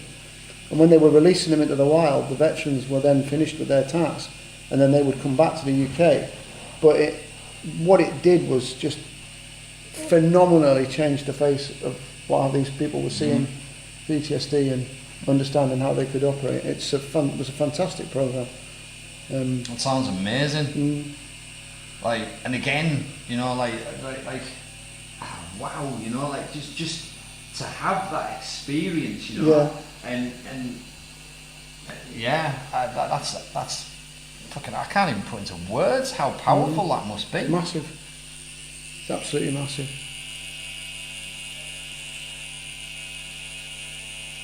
Power of nature. Whether we like it or not, we're part of nature. We don't own it. Nah. Although we like to think we do. That's mind blowing. Like, just the, you know, like you say, these rhino calves that have, you know, been through mental trauma themselves. That like, you know, we couldn't even comprehend or begin to understand, even if they could articulate it into words that we can understand. Man, you still couldn't understand that, like what it's like for someone to come along and, you know, injure your parent and then pull them to bits in front of you and leave them dying. Fucking hell, that's so traumatic. And I mean, I can't, I definitely couldn't understand anybody who doesn't have some sort of emotional, like, kind of insight into that, you know what I mean, to be able to think, well, fucking hell, like, you know, and it'll start to make you feel like my life isn't that bad, you know. It's not that bad, no. And you come back from, you know, so let's say a month over there with, you've spent a month with the simple things in life. You've spent a month helping others, which is what I said about depression, you know, earlier on. And you've spent a month with putting other people before yourself, other animals before yourself, you know. And then you come back to the UK, fuck me, you're going to feel like you're living like a king. God, you know, if you were complaining about the shit that you don't have before you went away, you're going to come back to it and realise that not only have I got all of this stuff that I was complaining about that I didn't have before I went, but also it doesn't fucking matter. You know, it's not important. Yeah. Wow.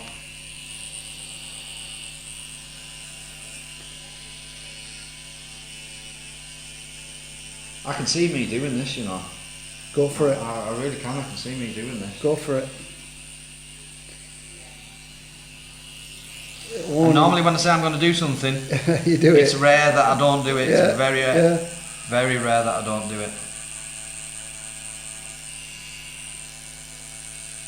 It'll just build another element of richness into your life.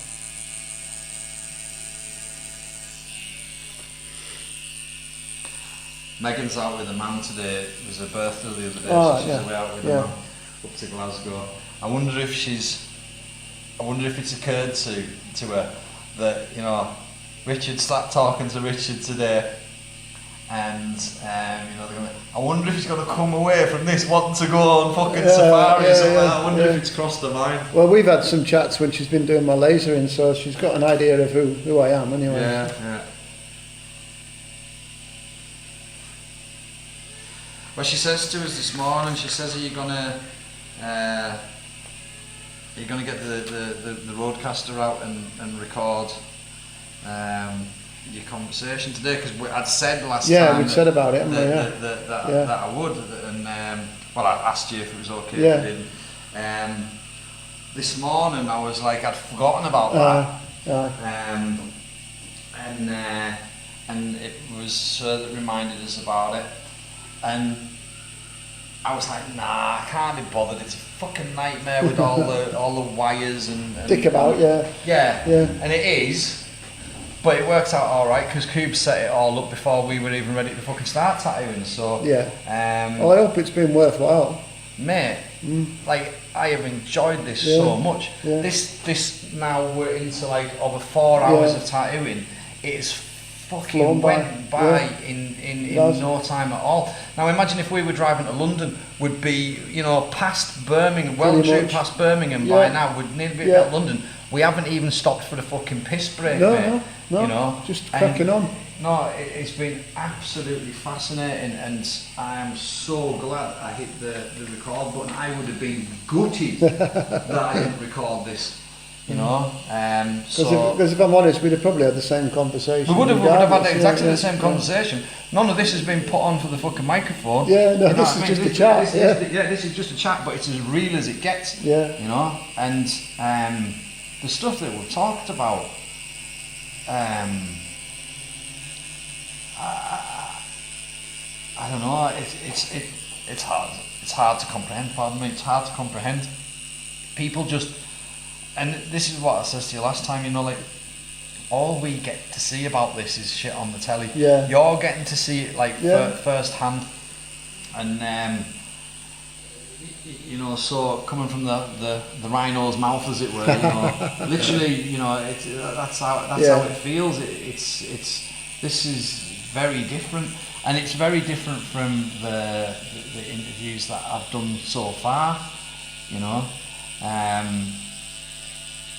It's been more about people that have went out and made a thing, you know, or a business, or some art, or some music. But, you know, like, as far as creation's concerned, you kind of think that if you're going to create something, there needs to be a thing at the end of it, like a tattoo. Yeah. But what about if you're creating change? That's the thing. Yeah, it's like that's what I'm about. And I think that's what this will do. It's people don't hear this sort of stuff. But this is going to touch people in ways that they didn't think they were going to get touched by listening to this. You know what I mean? It's when you think about a baby rhino that's lost its parents, and some ex-forces person is going over there and loving and caring for this rhino, what that does to that person, that's amazing. You know, I bet nobody's heard that shit. You know, who knows about that? Does David Attenborough talk about that? Is it on these fucking TV programs? Probably not. I don't know, because I don't watch this shit. I think part of our problem, not so much problem, but part of the reason why, it's just who we are. We just do stuff. You know what I mean? We don't do it for. I mean, Christ, we've got medals. I've got medals. I've got enough medals. I don't want any more. You know, I don't want paid massive amounts of money for it. I don't want recognition for it. I just want, it's what I get from it is how it makes me feel inside. Whether it's working with the animals, the rangers, whether it's coaching veterans to help them to reach their potential or to achieve a purpose or even understand their purpose. That's the most rewarding thing in the world for me, is just to see someone go away from a conversation and actually because I don't tell people how to do stuff. I've said that. I don't tell them how they live their life. I just ask them to challenge themselves, because, you know, you've got the answers inside you. Do you think that our conversation that we've had today is something that your organisation could maybe use? Quite possibly. Quite possibly. Because this has really put it across in a very genuine way. I'll certainly be making sure that there's a link to it for our volunteers. Yeah, because I think this is yes, people have spoken about it before, and you know, but I think the way that this has all came across, like I say, if someone goes around bragging about what they do, it sounds, you know, egotistical. But if you ask somebody what they do and then they tell you the story, it comes across differently, and that is how today has came across. I think it's come across in both senses, though. It's come across also, a lot of what you've said has been massively inspiring as well, and it's actually challenged me to actually go away and actually read The Secret again, because I didn't really read it. I read it quite a few years ago, and I agreed with everything in it, but I never really explored it more. It's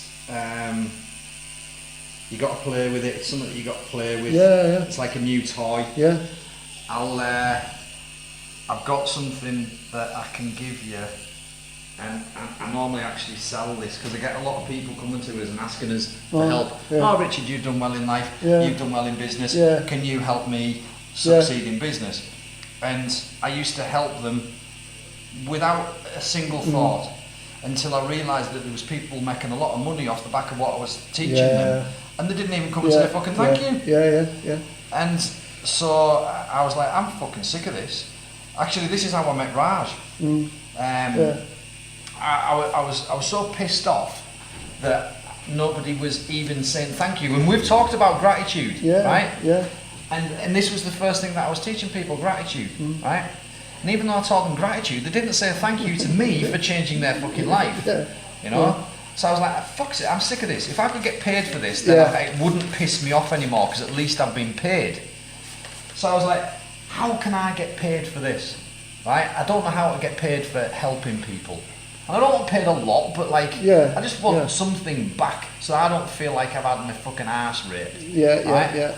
And a couple of weeks later, I comes into my client, and he is this guy's sitting, and I said, so that's an American accent. What are you doing here? And he says, well, I've been trying to get in with you for ages, couldn't get in, so I wait for a cancellation. I happen to be in London, grabbed the cancellation, just landed in London, come up, boom, I'm in the seat.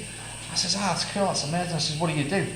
He says, well, I'm a photographer and I do a bit of personal coaching. I says, all right. I says, that's what I'm wanting to do. He says, have you heard of a guy called Tony Robbins? Oh, yeah. I says, yeah. Yeah. He says, I'm his photographer. Wow. So, Tony's some baby, innit? He's fantastic. Yeah. But see how I attracted that? That's another example of the law of attraction in action. Yeah, exactly. You know? I was asking the universe because I came to a point of intolerance. Right? I'm sick of getting something back off these people that I'm helping. Yeah. And a couple of weeks later, a man flies from Miami. Yeah. And fucking lands ends up randomly because of a cancellation, ends up in my seat, and he then agrees to teach me how to make money from teaching people how to make money. Wow, yeah. And how fucking mind blowing is that? Yeah. We became best of friends. We go on holiday together. I'll shoot down to London if you know. And he introduces me to kings. Yeah. So that was just another example of how the law of attraction works. And I've learned that it's not about the money at all, but I devised this thing where it's just a goal setting task. Yeah. But it gets you to set goals in a way that you've never set goals before. There's a reason, a scientific reason why people set a New Year's resolution and never see it through, which is a goal, and they fail within 3 months. But there's also the same reason why successful people can set 100 goals and achieve most of them in that fucking year. It's this exact same reason. And so this is kind of like the key to that, All right. So you're going to go away and read, watch or whatever the secret anyway, so I'm going to give you this. All right, cool. And it's like you don't even need the secret to activate this thing. Yeah. But if you do it in combination with the secret and this goal setting task, the things that you will achieve will blow your mind. And I don't care how much money you make, what position you are in wherever you are. It doesn't matter. It doesn't matter if someone's fucking already a millionaire. Yeah. This will make them a multi-millionaire. Yeah. It depends what they fucking write down. But it's a powerful thing, and I'm gonna give you that because you've certainly given me a lot in this. Well, no, I'm actually massively grateful for the conversation, to be honest, because it's something that I don't get to really express often. You've got to be in you've got to be in flow, haven't you? You've got to be in you've got to have the right connection with someone. You've got to be in flow, and you've got to have the right environment. And I never for 1 second thought it would be sitting in a tattoo chair to have that conversation. But it's been way more than to be honest. I always say to people, you don't just get a tattoo off me. No, it's not just a tattoo. It's about the experience as well. And if we get onto certain conversations, your tattoo comes for free. I've said this for years. If you listen to the stuff that I'm saying while you're getting tattooed, your tattoo is going to come for free, because the things that will happen to you and for you after this, if you listen and apply because I teach people while I'm sat here, because I call it in-flight entertainment.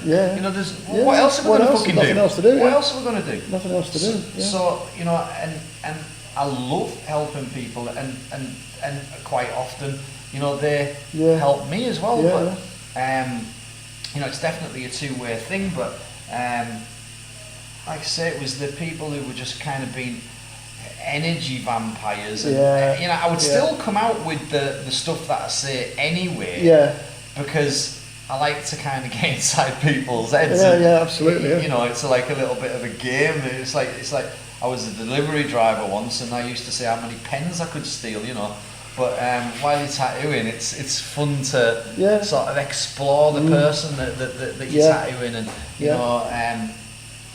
know, I've learned so much about the psychology of tattooing, why people get tattoos. I've studied it through the people that I tattoo. I ask them loads of questions because I am naturally curious. That's the key thing, is being curious about people. I genuinely want to know, and that's where these conversations came from. Like, I genuinely, as soon as you told me what you did, I was fascinated. I was gripped by it, you know, and I still am gripped by it. Yeah. You know, it's been an amazing experience for me, and it's. I think it's important. I think it was important to have the conversation, because I think a lot of people hear the words train anti-poaching teams, but when you really peel the layers of the onion off and you realise that what I'm doing is I'm helping people be better at being people by, again, there's a lot of coaching involved, there's a lot of questions, asking people to explore deep inside themselves to understand who they are, and that is something that is an integral part of what I do. And yeah, I'm a ex-military guy that does stuff that on the face of it sounds pretty macho and overt and very sort of gung-ho, if you like. However, it's so far from the actual experience of what we do. Yeah, this is when we're deeper. You can say what you do, but we've lived it a little bit, you know, like, you know, you've took us there, you know, like, you know, from the campfire to the fucking hyena, to the problems like vehicles breaking down in the middle of nowhere. You know, I've often thought, you know, like, I used to go fishing quite a lot, and I'd get myself off by myself in the middle of fucking nowhere. I'd look for places on the maps that looked like as remote as fucking possible, because I was going there to escape from society. You know, the fishing was a bonus. You know, but a lot of the time you're out there, you think, well, if anything goes wrong, I'm you know, I'm here. Yeah. Now that feeling in the middle of Africa, you know, really in the middle of nowhere with not, you know. The hospital might be a fucking 1,000 miles away, not 50 miles away. It's not in another country. You know? Right, well, I'm glad you're happy with it. I'm absolutely buzzing with it, and even more so, I'm buzzing with the fact that we've got this conversation recorded. So, anybody who's listening, we're going to just put together a little bit of resources on what we've been speaking about. So, see, I say a lot. We'll drop some links in the description, and some of the books that we've spoke about, some of the authors that we've spoke about. I've actually got my favourite author tattooed on my leg. All right. That's Napoleon Hill. Yeah. What does it say underneath? A goal is a dream with a deadline. Yeah. What we've been talking about. Absolutely, that's what we've been talking about. So, you know, I'm big on goal setting, and I think I'm going to set it as one of my goals to do this. You know, I think I'd be crazy not to. Well, it'll change your life. So anyway, thanks to everybody for listening. It's been a long and, for me, certainly a very enjoyable episode of the Creators Podcast. I hope everybody listens and that's listens and enjoyed it, and hopefully, like I've said several times, hopefully we've made sparked a little spark of inspiration into people to get off their ass and go and do something. Even if you don't do this, just go and do something. Thanks for listening.